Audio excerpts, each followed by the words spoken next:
This is Drama Queen, Corn Poppy Flanders. Ooh, we have some really good germination in there. I also grew this, we have lots of germination in there, so that's super exciting. These grew so fast. I'm actually growing 13 varieties this year. These cuttings took off. Only a few seedlings survive. A must grow annual for me every year. It smells like honey. It's been 2 months since I started growing tons of seeds, some indoor under grow lights and some outside using the winter sowing method. And today we're gonna take a look at everything and see how it's growing. Hi, it's Steph. Welcome back to the channel. Back in January, I shared with you all of the seeds that I was planning on ordering to grow this year and my must-have plants that I love to grow each season. And by February, I shared a full seedling update, and now we're in March and things are really taking off. You can see here behind me, I have this Vigo grow shelf that we set up back in December with my plan being to start some Lisianthus really early, but I have absolutely been loving having this here in my dining room and being able to check on my seedlings frequently. Now you can see that all of the seedlings on here look pretty small. That's because this was the last batch of seedlings that I started. All of the ones that were initially growing on here when I did my February update have now transitioned down to the basement, which actually has been really great because it is about 10 degrees warmer up here in my living space than it is downstairs in my unheated basement. So when I transition my seedlings that have now grown too large to stay on the shelf and need to be potted up down to the basement, they're already essentially starting to get hardened off, going down to a 10-degree difference, right? So let's go downstairs and take a look at what's going on with all of those seedlings. They have exploded in growth and look so good. But first, I want to share with you an update that I've been doing for spring in the house as well.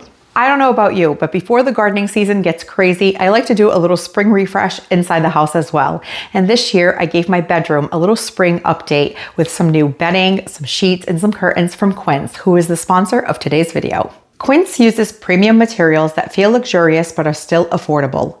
The sheets I chose are 100% organic cotton. They're soft with that crisp feel that makes crawling into bed at night so refreshing. This floral coverlet set is perfect for spring and summer. It's lightweight and made of organic cotton that's the right weight for warmer weather. I also swapped out my curtains for a beautiful linen that's light, airy, and breezy, letting in plenty of natural light. They focus on quality first and ethical manufacturing, and you can feel right away that these pieces are made to last. I've actually been wearing their clothes for a while too, and if you've ever watched my garden tours where I wear easy summer dresses, a couple of those were from Quince. And this pretty blue sweater that I have on today is a light cotton cashmere blend that'll be perfect for spring. To check out Quince, use the link in my description below or scan the code on the screen for free shipping and 365-day returns. And thank you to Quince for sponsoring today's video. All right, let's go downstairs and take a look at things. We're downstairs in my basement grow area, and these grew so fast. Look how large these have gotten. This is nasturtium, and I love them so much that I'm actually growing 13 varieties this year. The foliage is really beautiful. They look like lily pads. They're a great cool season bloomer. They actually go all summer if you plant them in a more protected spot where they'll get some shade in the hot afternoon sun, and they will continue to bloom and really pick up again when it cools off in fall.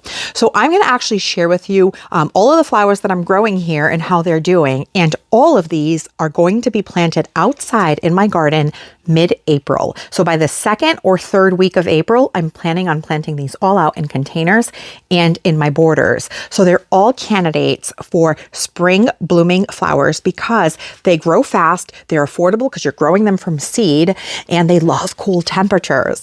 All right, so we'll start with nasturtium. Those are doing really well. I'm gonna go ahead and pinch them back, which is essentially just cutting them back a little so that they'll bush out, and I will in turn get more blooms. And because I'm not gonna plant these out for yet almost a month, I have plenty of time to be able to do that. They grow super fast from seed, so about 6 to 8 weeks you can go from seed to bloom. They are also edible. They have a peppery flavor. A lot of people like to add them to salads. These here were started just a little bit later, so on the 17th of February, so just a month of growth on these, and look at the size of them.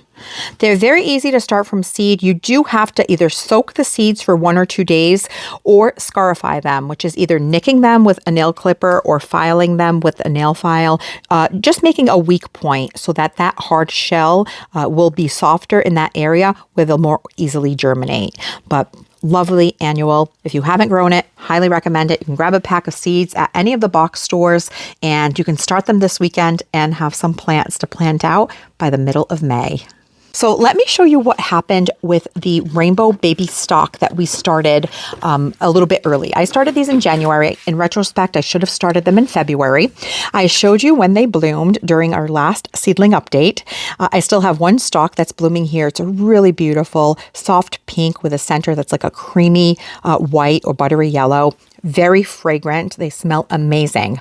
Well, I told you that after they were done blooming, I was going to go through and pinch them, which is essentially cutting off or deadheading those blooms. And I did just that.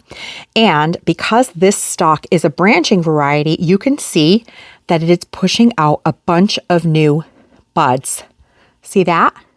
So generally stock is a one and done. You get one bloom stalk per flower. A lot of flower farmers grow them for cut flower arrangements, but this one is a shorter growing and a branching variety. So I'm happy to report that it took well to the deadheading and I will be able to plant these out in my garden by next month. They are starting to get a little stressed in the container. Some of the lower leaves are starting to yellow. But I think cutting them back certainly helped slow down that growth a little bit.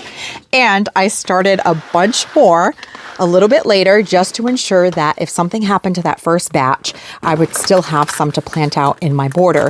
And look at the new seedlings. They look so good. So these were started on February 8th, exactly a month after the first batch. This is a more appropriate time to start these in my zone 6B, 7A in the beginning of February because the baby stock rainbow is definitely one that can go from seed to bloom in about 8 weeks. And stock loves cool temperatures. This is a shorter growing variety, super fragrant, smells amazing. And I can't wait to plant these out in my borders and even a few in containers. I'll be sure to share with you how they do throughout the season so we can decide if we want to grow these next year. In our February update, I had shared with you that I was going to try propagating my snapdragon cuttings for the first time. And so I'm growing the snapdragon Madam Butterfly. These were started on the 10th of January.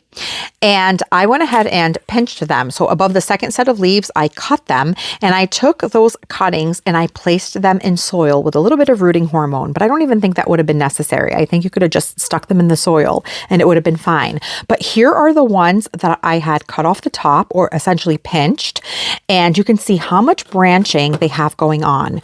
This is excellent because instead of you having a snapdragon that's going straight up, you're now getting all of these branches, which means extra blooms. Okay, so these are doing really well. These were the ones we took the cutting off of, and these are the cuttings. Look at them. They're putting on some good size. About a week ago, I had noticed that all of the roots were going crazy in the trays that they were growing in. So I thought that it was time to pot them up. So I put them with some potting soil in these little 4-inch planters, and they're starting to shoot up and grow really well. So this was my first time propagating snapdragons, and these cuttings took off. And Dusty Miller. This is an annual that I have come to love over the last few years, and the variety is New Look. I preferred this one to some of the ones that you see at the nursery in spring that have like the cut foliage. These have broader leaves. They have this really pretty silvery blue color. They're just lovely, and they make a great like foliage plant to use in a container or even in the landscape. I actually planted a drift of these in my patio bed last season. I loved it. And the snow recently melted, and I noticed that most of them were still there and looking good. A couple look a little mushy, but that's why I have these backups. And I even grew some in a container that I had overwintered in my shed.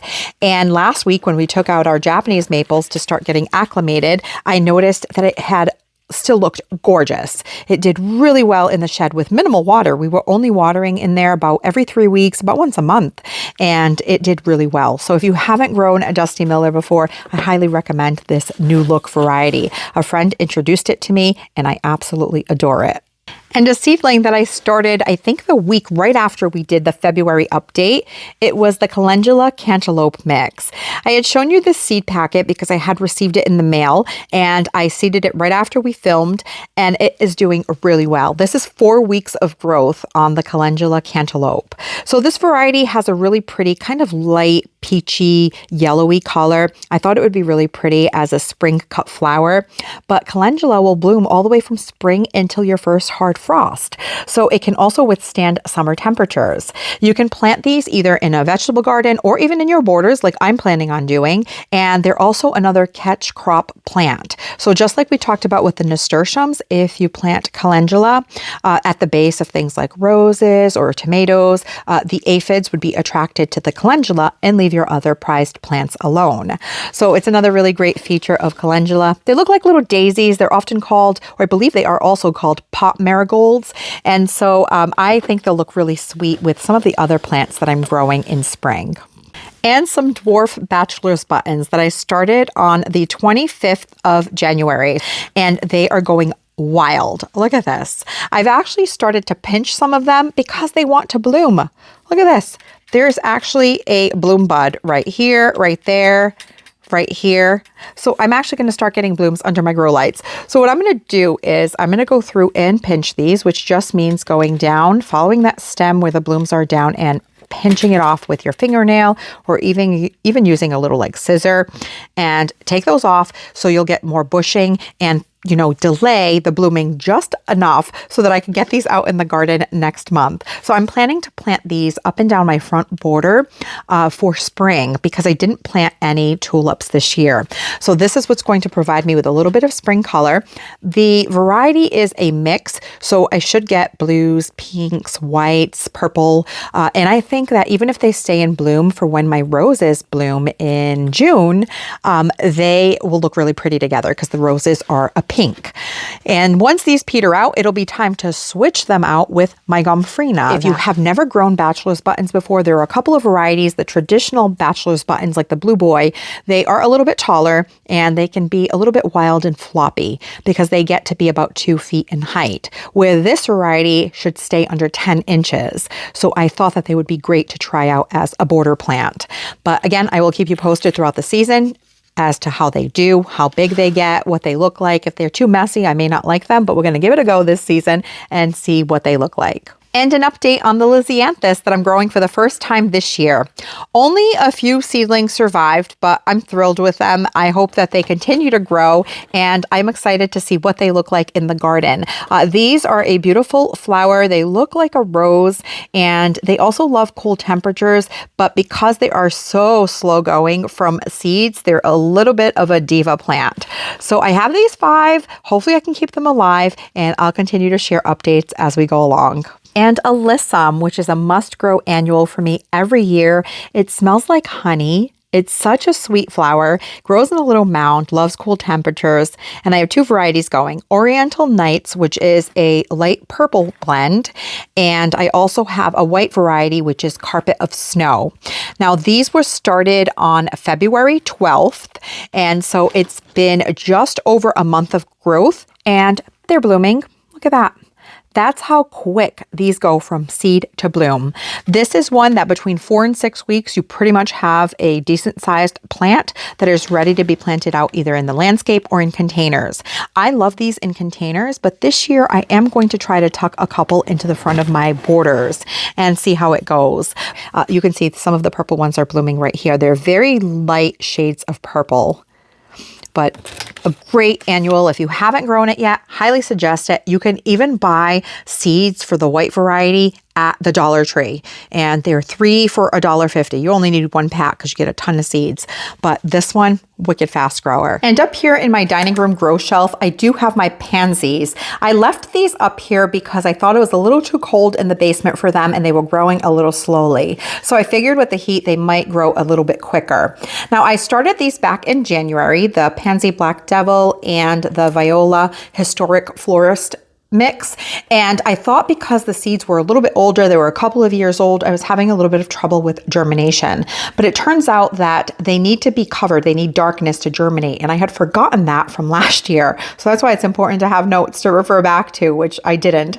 And so anyhow, when I realized that that was what was going on and I sowed another batch, I did cover them. They germinated pretty quickly, but at that point they were a little behind. These really should be started the first week of January in order for them to bloom by the end of March, beginning of April. And so I don't know if we'll get blooms when I plant them out in April, but it shouldn't be long after that where they'll start budding up. So now they're upstairs, they're warm, they should grow a little faster. And on Fridays, I have been fertilizing them at half strength with the Espoma Grow fertilizer. So that's also going to help them put on some size.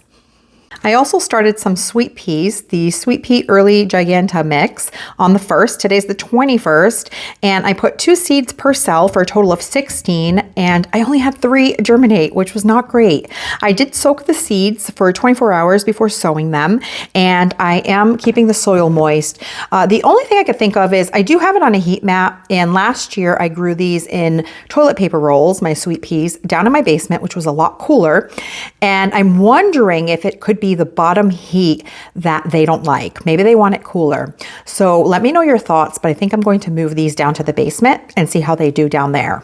Let's take a look at the winter sowing to see how that's growing. So I had to place these bottles out here because I couldn't get in. The gate was closed shut with the snowstorm that we had. So I have half of my containers in the garden and half outside. And I've done about 33 containers of winter sowing so far this year. And let me see if we have any sprouts. Right here we have some growth. This is Poppy, Shirley Poppy, mother of pearl, started on the 15th of February. Ooh, we have some really good germination in there. This is always so exciting when we start looking in the containers and seeing things sprout. It's like Christmas. What else we have going on here? Ooh, some more poppies. This is Drama Queen and Peony Poppy Purple. Also started back in January, the 18th of January. And we have more growth on the Drama Queen side than we do on the Peony Poppy Purple. Those were seeds that were a couple of years old, so I kind of expected that. This is Lupin Pixie Delight Dwarf. It's a shorter variety of lupin. I had picked up these seeds at Ace Hardware, I believe. They're only going to be about a foot in height, so great for the front of the border. Started on the 18th of January, and I have 1, 2, 3 seedlings in there, and I think there's a 4th one getting ready to sprout. So exciting. What else do we have here? And corn poppy Flanders, another variety of poppy. So it looks like what has germinated the most so far for me is poppies. These were also started on the 18th of January. Oh, lots of germination in this one. This one's looking really good. I grew this variety last year. It is a beautiful shade of red orange. I had it out here in my raised bed planter, my raised bed Vigo bed. Oh, it was so pretty. I'll insert some footage so you can see what that looked like. Yeah, so it looks like out of all these containers, it's mostly just poppies and a lupin. So let's look at the ones inside, which was started earlier.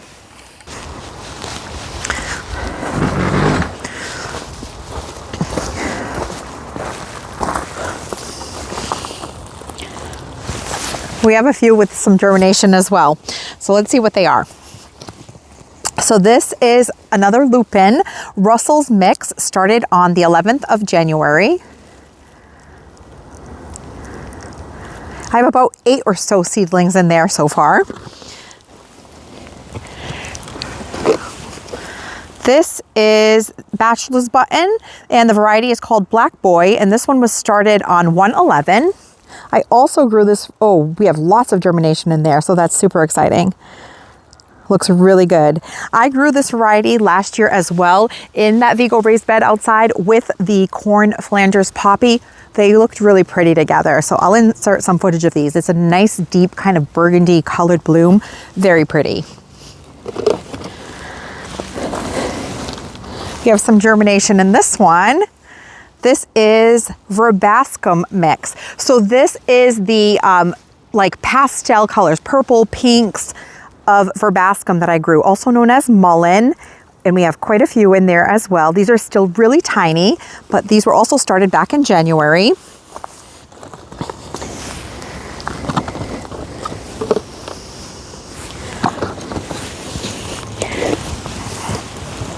And this is the classic mix bachelor's button. So the traditional like blues and pinks and whites, some purple. Only 2 germinated on this one, so that's not great so far, but it is still early. These were also started back in January. So in terms of the winter sowing, it looks like what has sprouted first are poppies, lupin, and bachelor's buttons. Let me know if you've taken a peek in your containers and how things are growing for you. But I noticed that in my beds, I have some things that are greening up, which is a lot of fun. My parsley looks like it survived the winter, so I'm gonna wait a little bit longer before I clean that back up to reveal the new growth, because I don't want it to get a cold snap and maybe completely die. Right now it's being protected by that mat of old foliage. And look at this, we have some kale that's wanting to grow. And right here, I have some feverfew that I didn't clean out last season, and it's starting to green up. So that's also awesome. I actually did just start a winter sowing container with feverfew recently because I remembered I hadn't started any, but I'm glad to see that some of the plants have returned. I have another one in this corner here. The chives are starting to poke through the soil, and even the garlic is starting to push out its green growth. So I do have a lot of cleanup to do here, but this reminds me that about 2 years ago at this time in the season, March and April, we were redoing this whole space from our rotted wood beds to these metal raised beds. And I have loved the way this space looks, and it is time to clean it up and get it ready to go for another season. But if you missed that video and you're looking to do any projects this season, I'll link it below for you to check out. This area is a complete mess, and I can't wait until the next nice day to come out here, clean it all up, and get it ready for a new growing season. But if you want to grow some really pretty spring blooming flowers, you're not too late. You can go grab a few packs of seeds and start them this weekend and have some blooms by mid-May. Specifically things like nasturtiums, alyssums, or bachelor's buttons. So let me know what your plan is, what you have growing, and thank you so much for spending your time with me, and I'll catch you in the next one.